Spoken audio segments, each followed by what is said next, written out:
Welcome to University Drive, your pathway to the transformational work of University of the Bahamas. Our goal is to build a better Bahamas by shaping tomorrow's leaders today, finding solutions to challenges, and forging new opportunities for growth. University Drive, where faculty, staff, students, and alumni travel the road of progress together with you.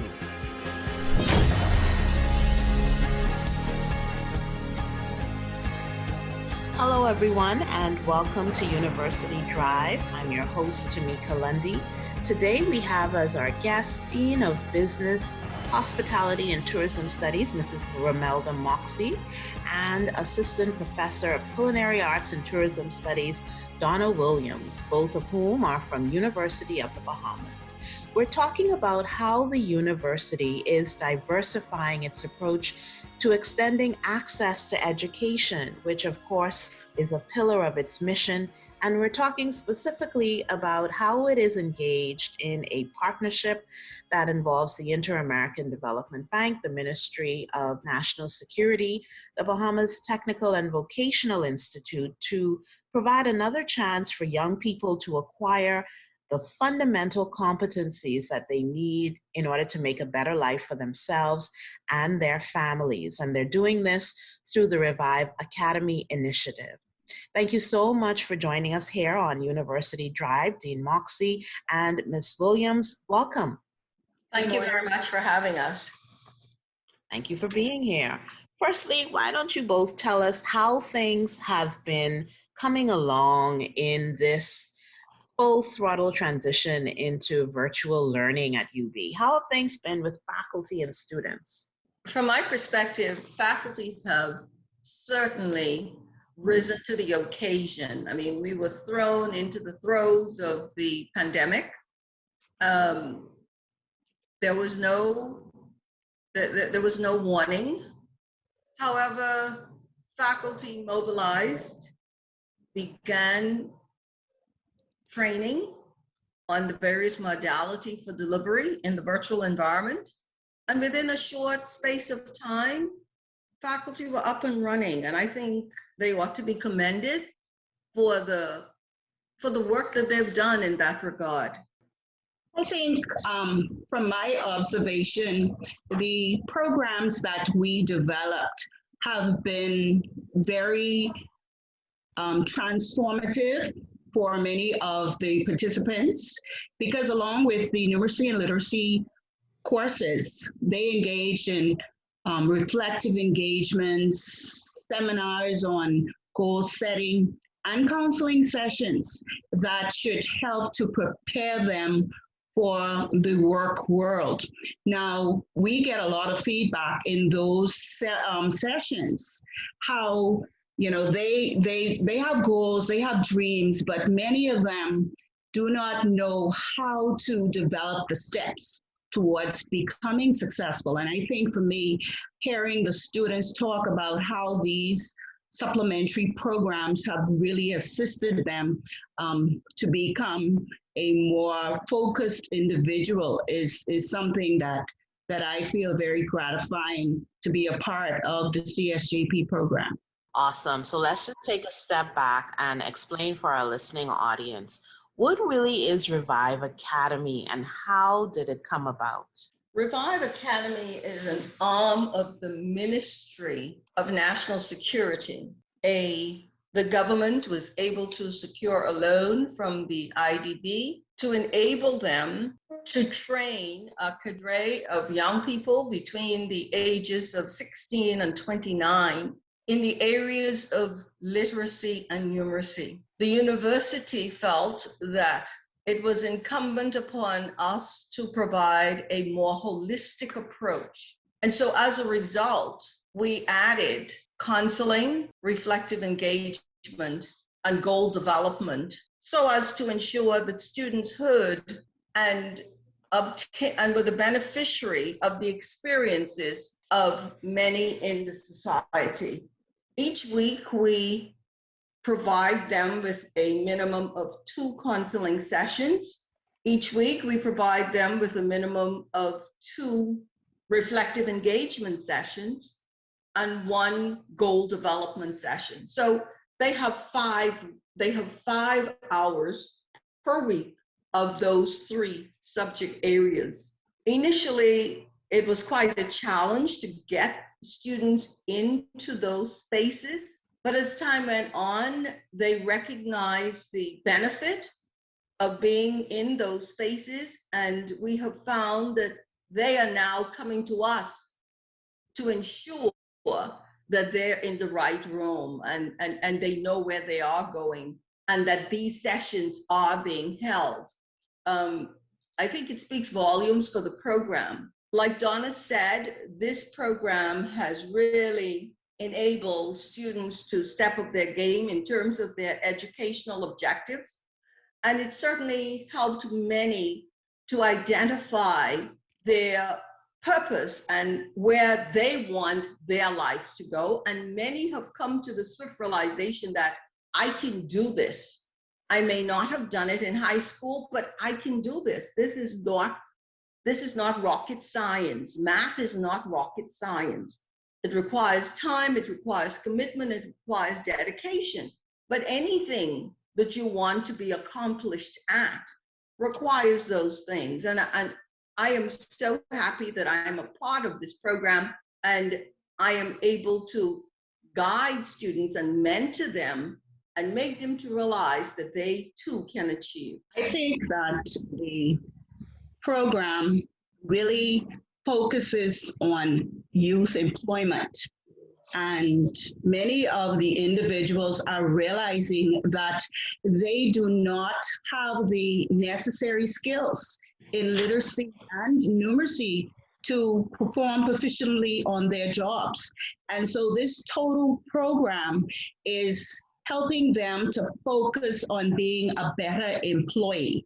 And I think that at the end of the day, the partnership that the University of the Bahamas has engaged along with the Ministry of National Security and the Interdevelopment Bank is one that is going to be extremely beneficial to the country, because you will have more than 700 persons who have improved their numeracy and literacy skills, and hopefully some of their lifelong skills of planning and setting goals and achieving those goals.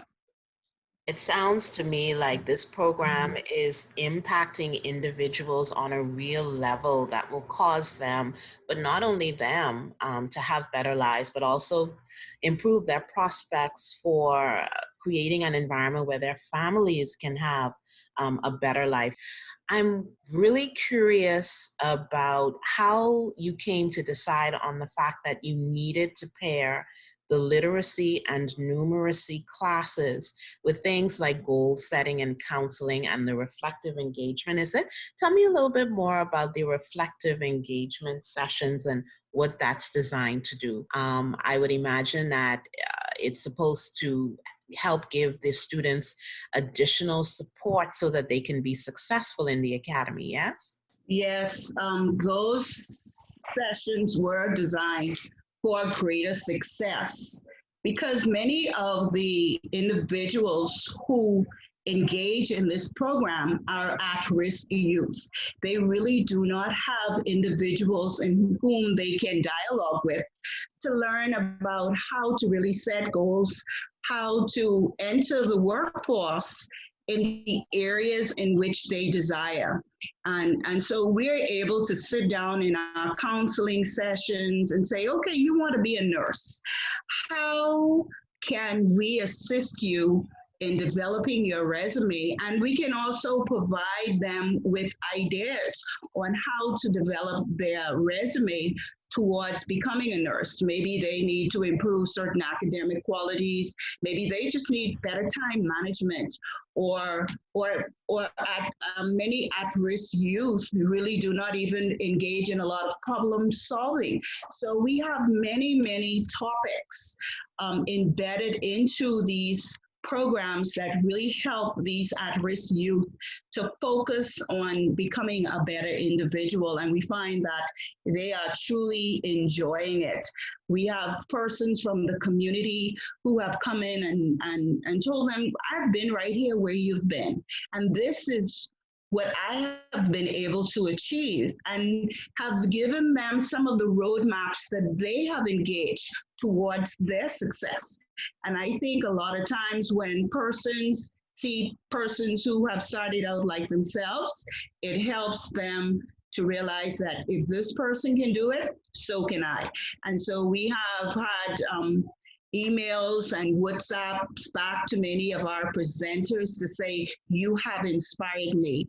And that helps them to remain focused in the numeracy and literacy. And so we have great successes in those areas. And students are also saying, boy, this subject is much easier than when I was in high school.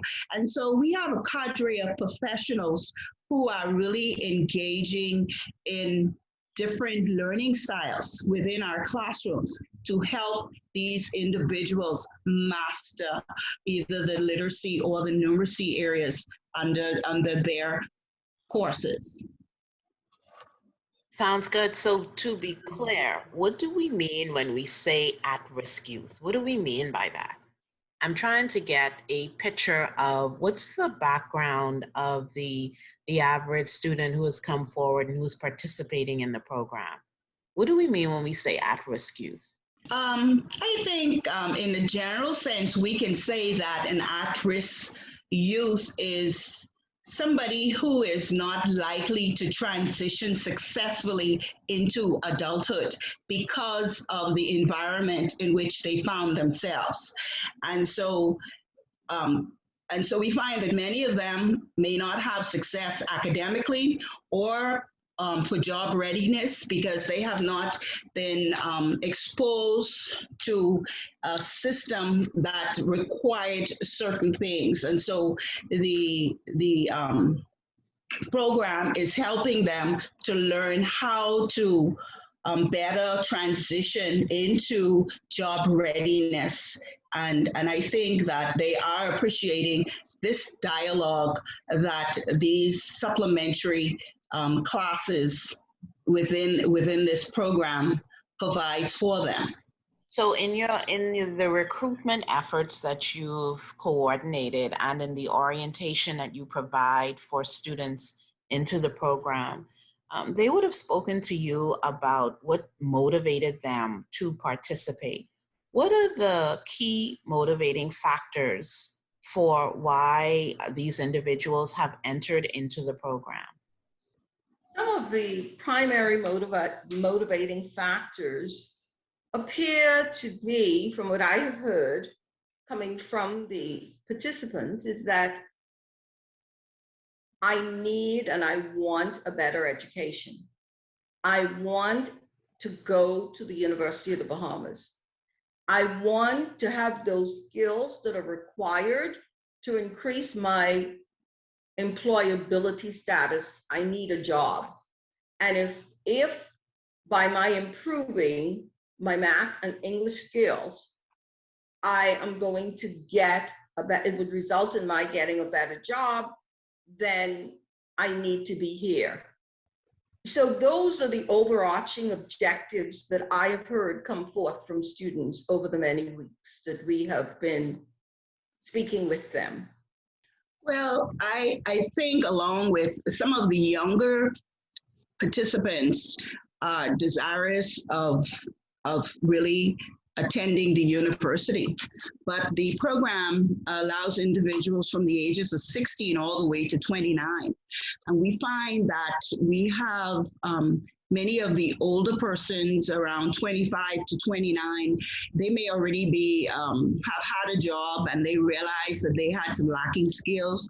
And during the pandemic, when they were unemployed, they were able to come back and to engage in upgrades for their jobs. Some of them, may not have completed even a BJC, and they're able to come back and get some kind of equivalent certificate.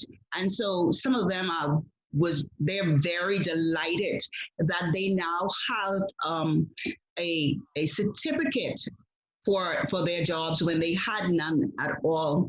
We find that there are a lot of young women who also want to be examples for their children. And so they have also come back, and we've been able to work with them to show them how to better manage their time, manage their children through the counseling and reflective engagements. I think the younger individuals have more aspirations of coming to UB, and the older ones, in just improving their skills for just the work world. So walk us through the structure of the academy. You've told us about the literacy and numeracy classes and the student development and support classes. Do they move in, I would imagine that they move as a cohort. What's the structure of Revive Academy at UB? What's the duration of it, the length of it? What do you need to do to quote unquote pass or to successfully complete the program? To successfully complete the program, you must pass both literacy and numeracy with a grade of C or above. You must also attend the counseling, reflective engagement, and goal setting sessions. Upon completion of those, we refer them to BTVI, where they complete the requirements for the program that's offered at BTVI. Now, the actual length of each course is very typical to the university. It is based on 14 3-hour contact period. And typically this is done every day.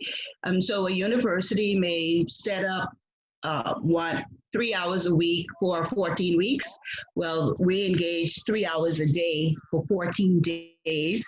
Then there is a review day and a final exam, and that's 3 weeks. And then so if you would be engaged in numeracy, it would be 3 weeks, and literacy, it will be 3 weeks. So many of the students would spend a minimum of 7 weeks with us between both of the segments.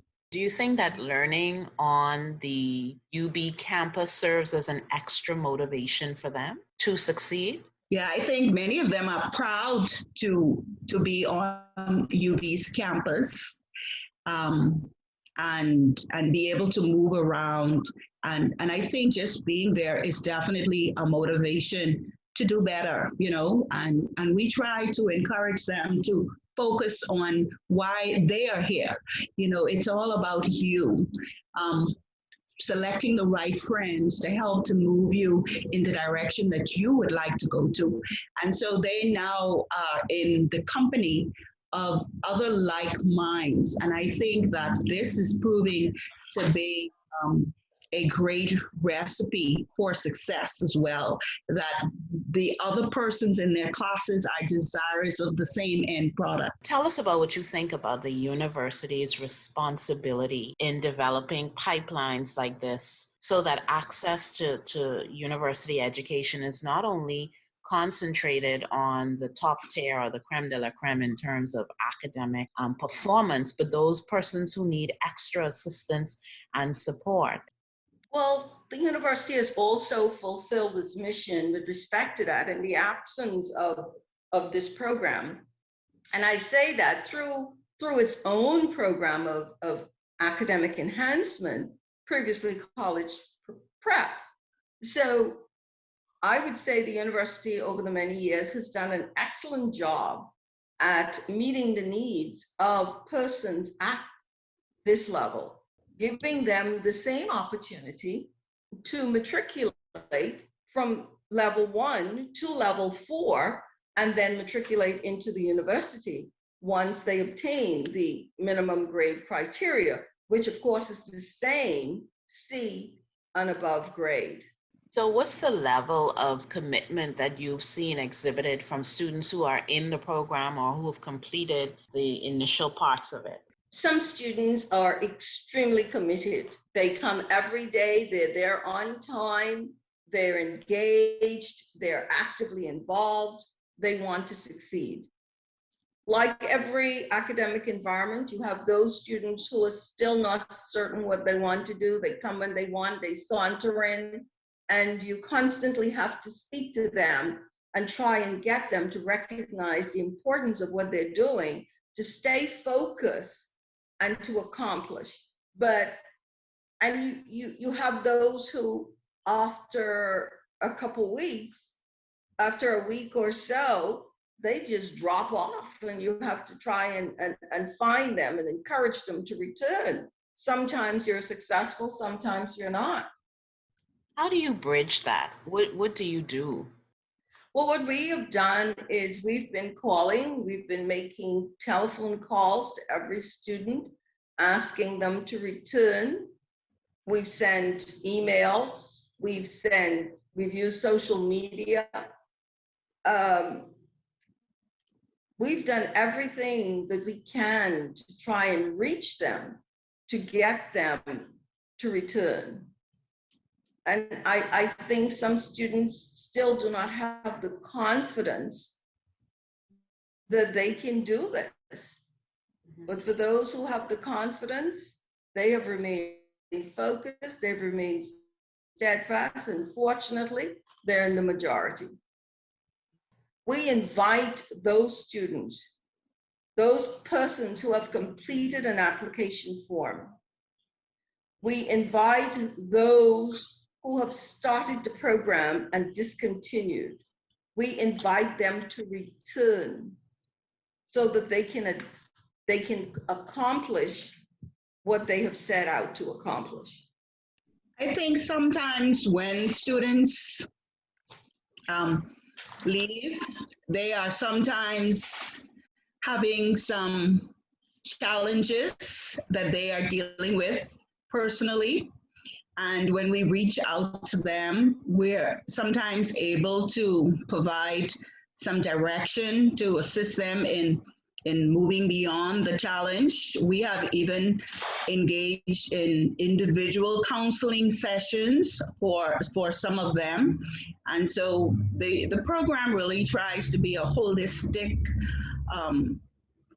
guide towards job readiness. And so, yes, in the real world, we do have personal challenges, but we just cannot fall off. And so we try to demonstrate that to them through the assistance of individual counseling or just having some general conversations with them and bringing to light how they are able to meet that challenge head on and be able to solve the challenge. Ms. Williams, what's a typical day like for a student at Revive Academy at UB? So a typical day would start at 9 a.m. because we would like to model the workday. And so the students will start their numeracy at 9 a.m. And we have selected that because we know based on the BGCSE results that students have a fear about mathematics. And so we want them to be very fresh. And so we normally engage in numeracy training early in the morning. And that would run for 3 hours, of course, with the academic breaks required. Every hour there would be a 10-minute break.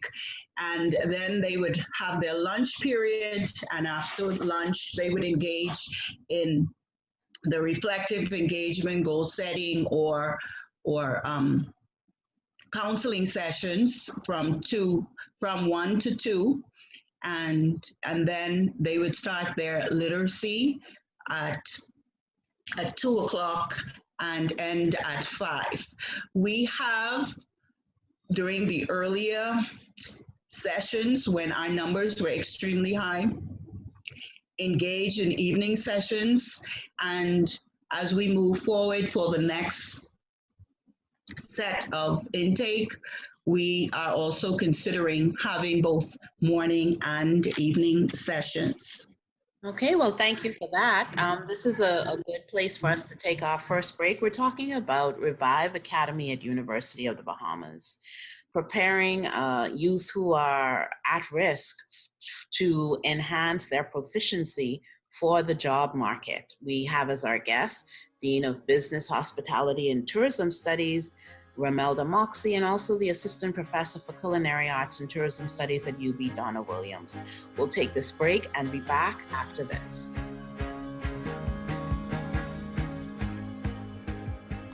To protect yourself and others from COVID-19, stay home as much as possible and avoid close contact with others.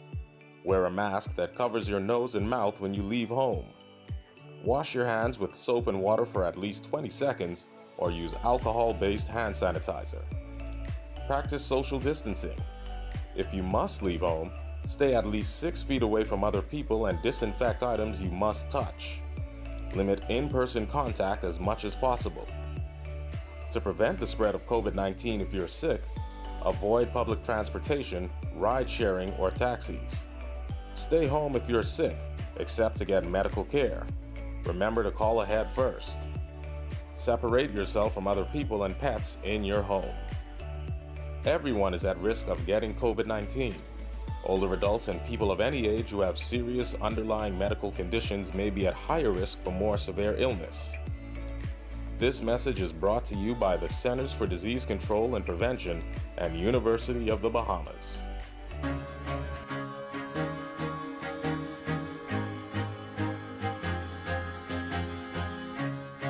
We're back here on University Drive. We're talking about Revive Academy at University of the Bahamas, an initiative of the Citizen Security and Justice Program in collaboration with the Ministry of National Security and the Inter-American Development Bank. We have as our guest Dean of Business, Hospitality, and Tourism Studies at UB, Romelda Moxie, and also Donna Williams, a faculty member at Culinary Arts and Tourism Studies.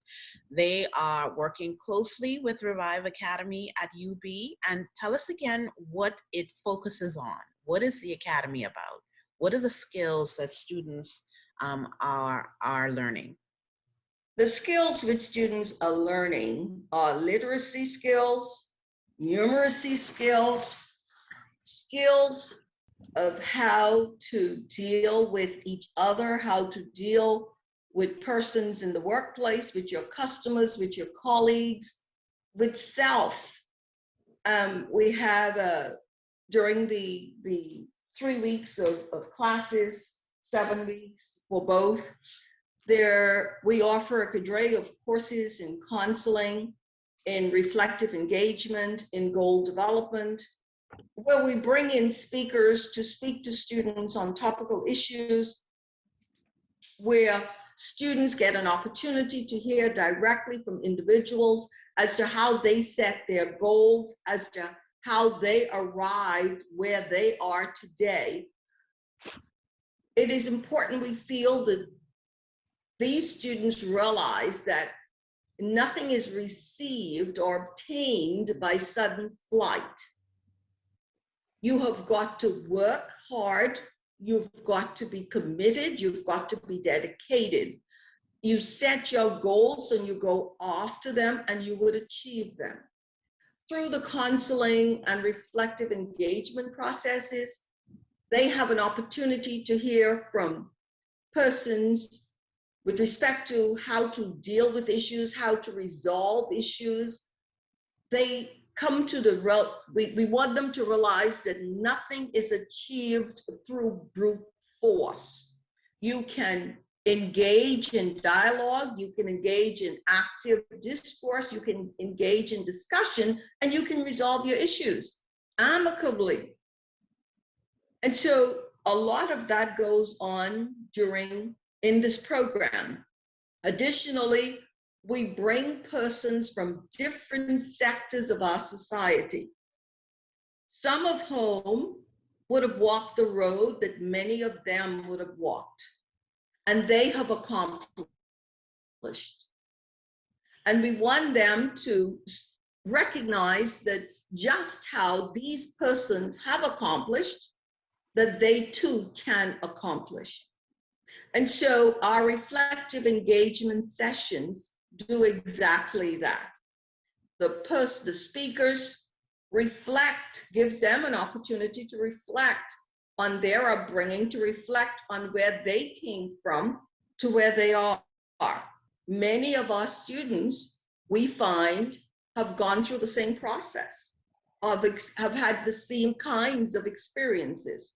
I have sat in sessions where students have cried because they're of the view that their stories are being told. However, they demit the space better than when they came in. And not only that, many of them, they penned their experiences and align them with the speakers, and they write to the speakers telling them how the sessions have been of such a benefit to them. That is truly touching to hear their connection with people who have achieved, who I would imagine went through the same struggles that they did, are able to return and display their success and speak with the students about the things that they had encountered and how they have become successful because of the effort that they put into their own transformation.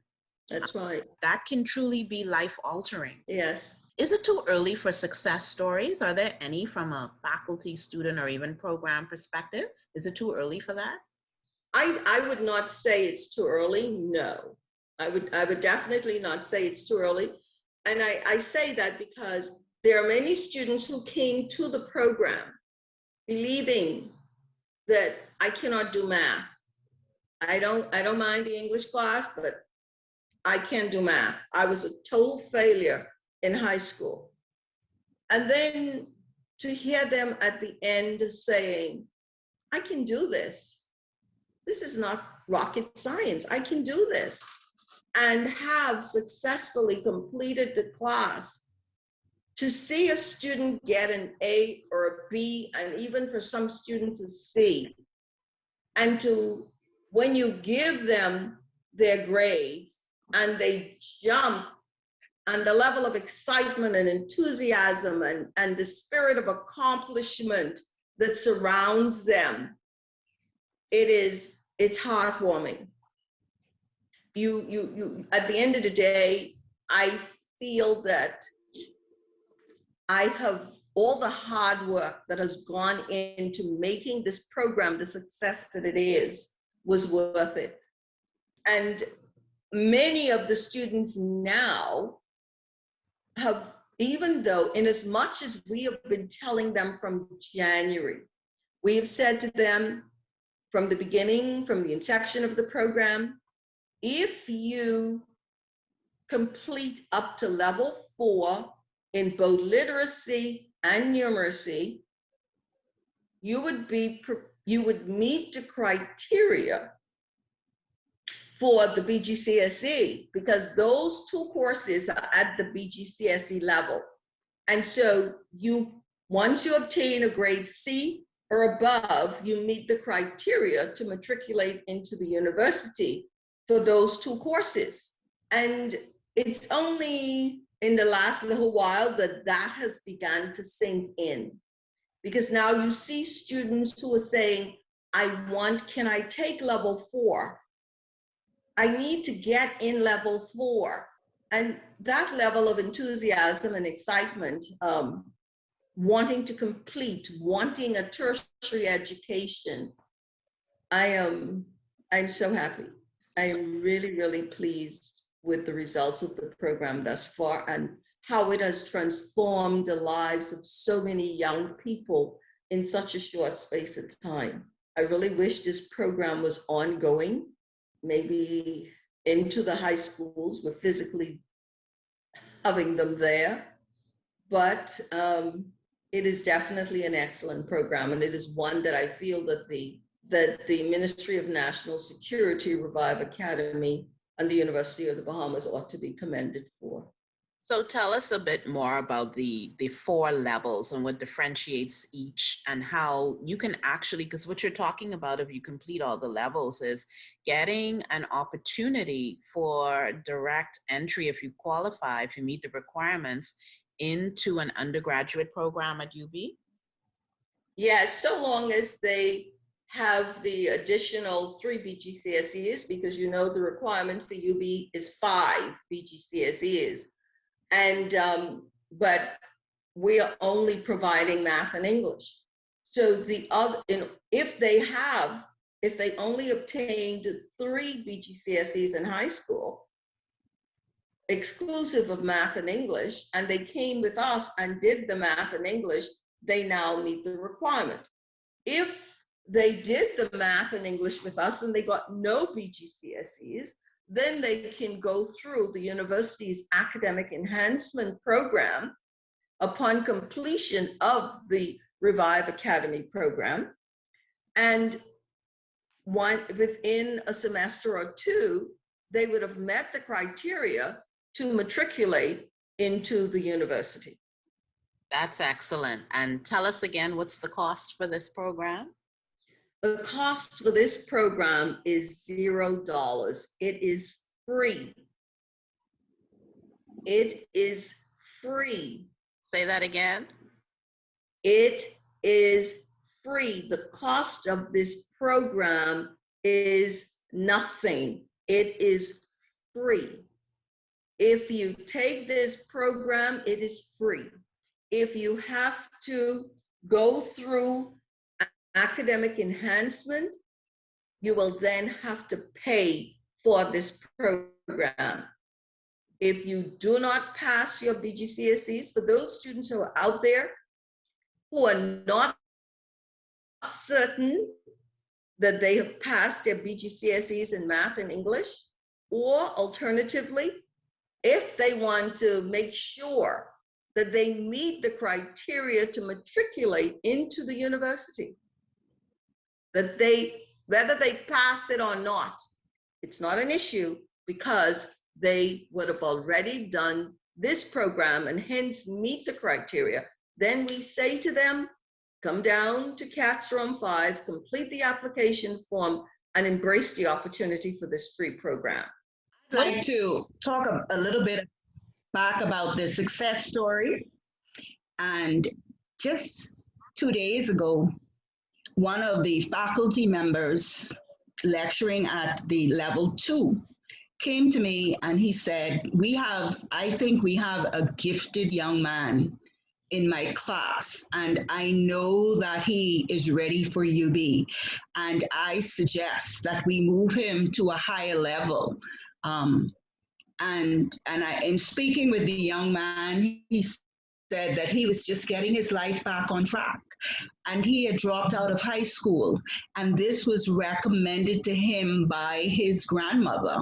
And so you have individuals like this who have not even completed high school that have this opportunity to come back, and some of them are very gifted academically, but they were just not in the right space during their high school days, and so really did not complete any exams. And so here you have an opportunity to get a equivalent credential if you have no BGCSEs or even BJCs.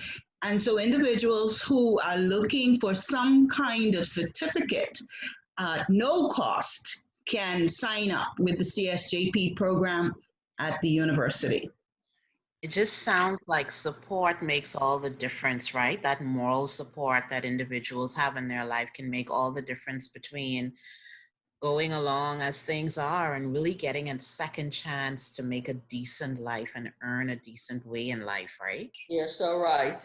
So what are the indicators that you're paying attention to help gauge the effectiveness of this effort at UB, the Academy?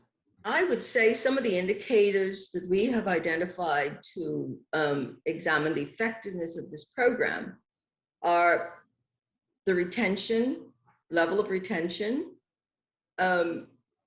completion of the cohort, because we are using the cohort model for each session, completion of the cohort, attaining the academic criteria, grade C or above, and returning, having this strong desire to return. You've got students who come there every day who are saying, I've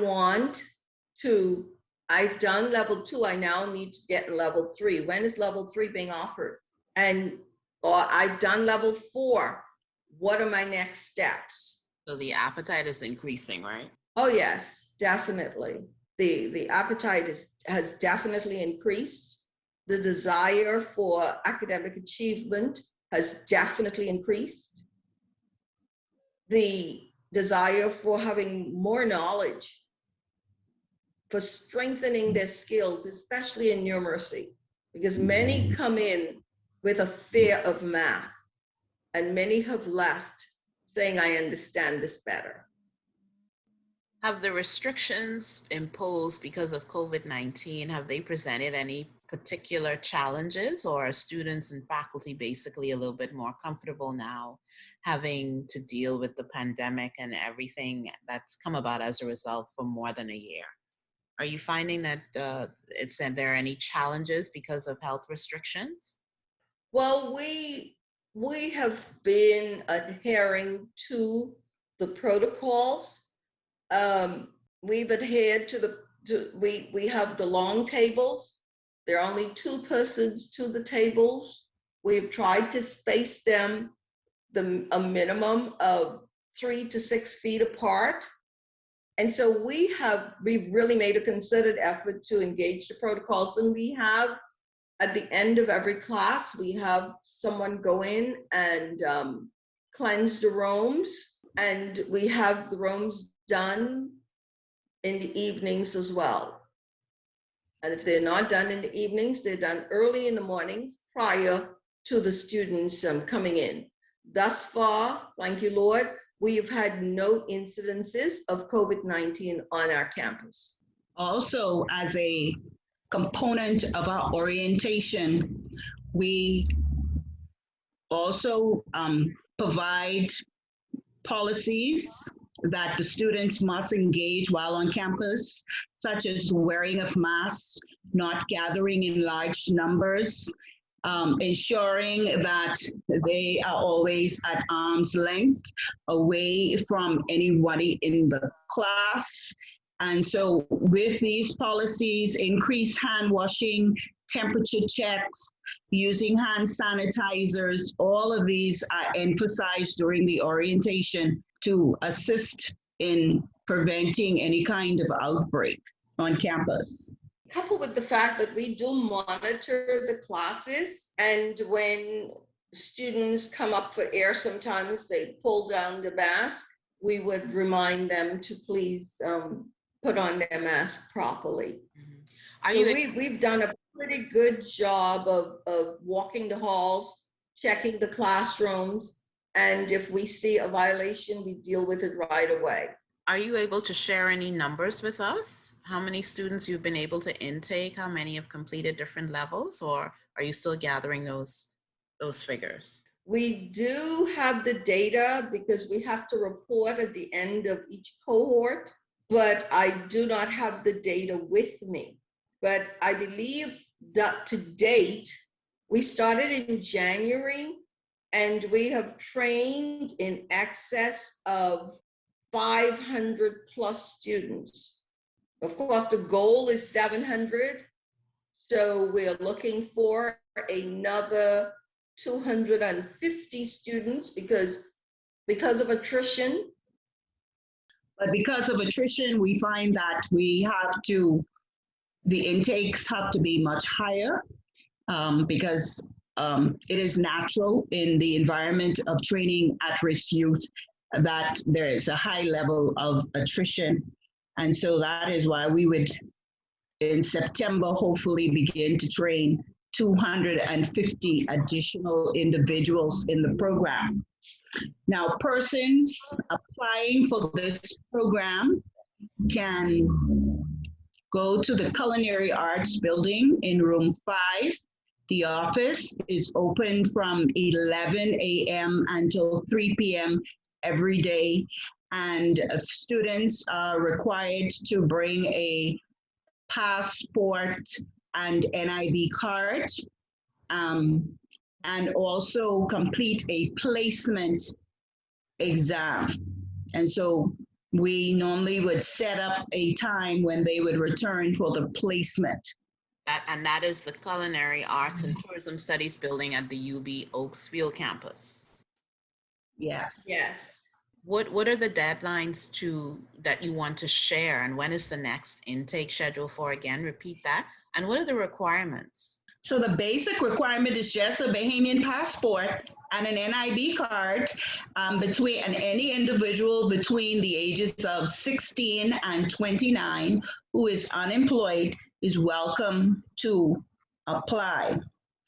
And so they should just bring those documents to the office and obtain a copy of the application form and complete the placement.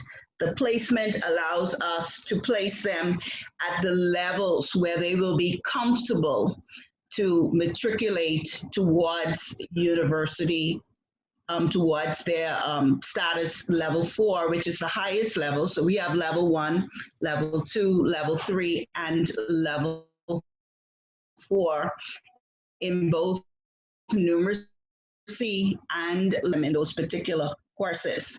We encourage persons during the month of August to please apply, as classes will begin early September.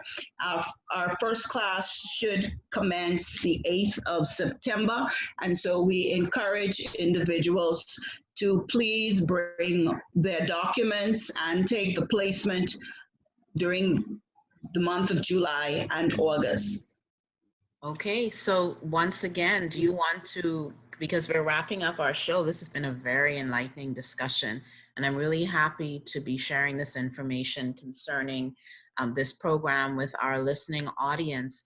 Do you want to, in the final moments that we have, issue another clarion call for participants? I mean, this is a free program. This is a way for individuals to have a second chance at earning those skills that they need that will prove invaluable in the job market and even lead to placement in the University of the Bahamas if they complete all of the requirements. We certainly invite, like Ms. Williams said, we invite every Bahamian citizen who are desirous of honing their skills in literacy and numeracy, who are desirous of entering the University of the Bahamas or matriculating into an academic institution abroad or locally.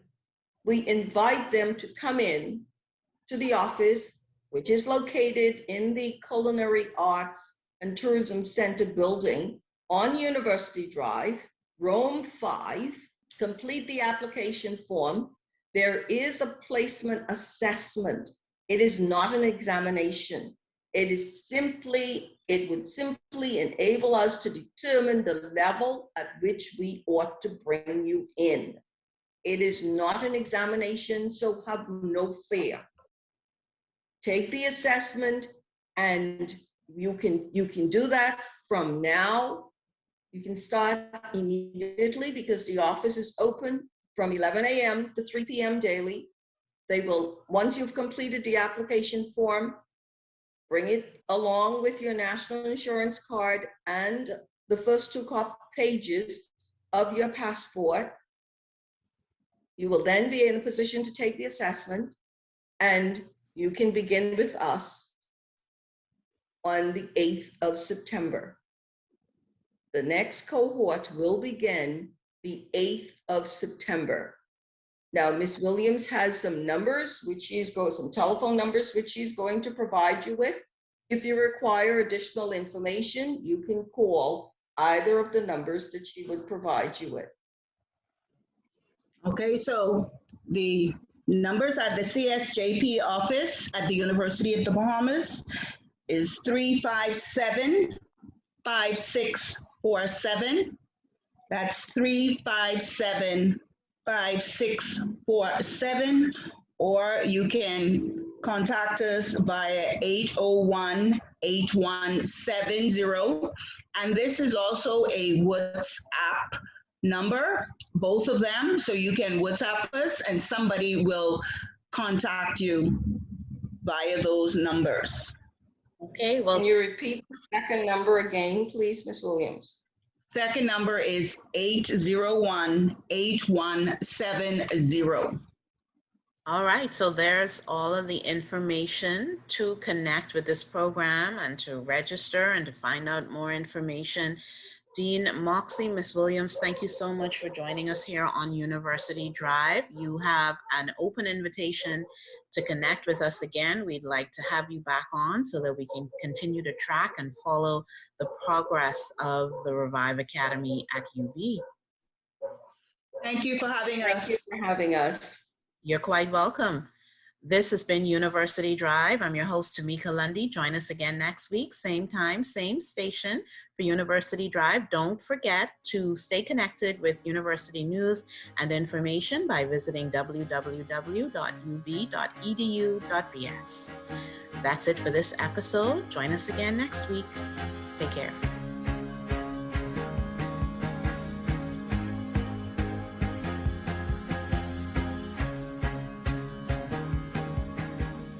University Drive is a production of the Office of University Relations and the Communications and Creative Arts Academic Unit at University of the Bahamas. All rights reserved.